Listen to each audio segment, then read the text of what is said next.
মুখ্যমন্ত্রী উন্নত গোধন প্রকল্প সরজমিনে খতিয়ে দেখতে রাজ্যে এলেন আসামের শ্রীভূমি জেলার প্রাণী চিকিৎসকদের এক প্রতিনিধি দল।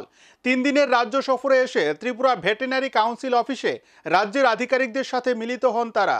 রাজ্যকে দুধে স্বয়ংসম্পূর্ণ করার লক্ষ্যে রাজ্য সরকার চালু করে মুখ্যমন্ত্রী উন্নত গোধন প্রকল্প। মূলত সেক্স রকেট পদ্ধতিতে রাজ্যকে কিভাবে দুধে স্বয়ংসম্পূর্ণ করা যায় তার জন্য সরকার এই প্রকল্প চালু করেছে। ইতিমধ্যে প্রাণী সম্পদ বিকাশ দপ্তরের উদ্যোগে শুরু হয়ে গেছে প্রকল্প বাস্তবায়নের কাজ।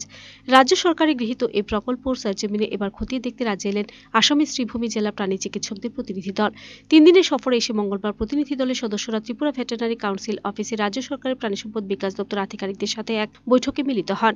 দীর্ঘ সময় দুই পক্ষের প্রতিনিধিদের প্রকল্পটি নিয়ে আলোচনা হয়। আগামী দিন মাঠে নেমে সব প্রকল্পের সঠিক বাস্তবায়ন খতিয়ে দেখবেন শ্রীভূমি জেলার প্রতিনিধি দলটি।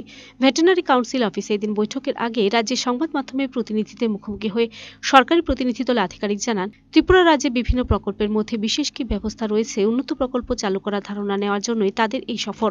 মুখ্যমন্ত্রী উন্নত গোধন প্রকল্পের সাফল্য পর্যবেক্ষণ করা ছিল এই পরিদর্শনের মূল উদ্দেশ্য। আমাদের রাজ্যকে দুধে স্বয়ংসম্পূর্ণ করার জন্য মুখ্যমন্ত্রী উন্নত গোধন প্রকল্পের আওতায় 2020-21 সাল থেকে আমরা সেক্স রকেট সিমেন্ট বা সেক্স সিমেন্টের মাধ্যমে লিঙ্গ নির্ধারিত হিমায়িত গোবীর্যের মাধ্যমে আমরা গো প্রজনন করে চলছি, যাতে করে আমরা রাজ্যকে দুধে স্বয়ংসম্পূর্ণ করে তুলতে পারি আগামী 5 বছরের মধ্যে।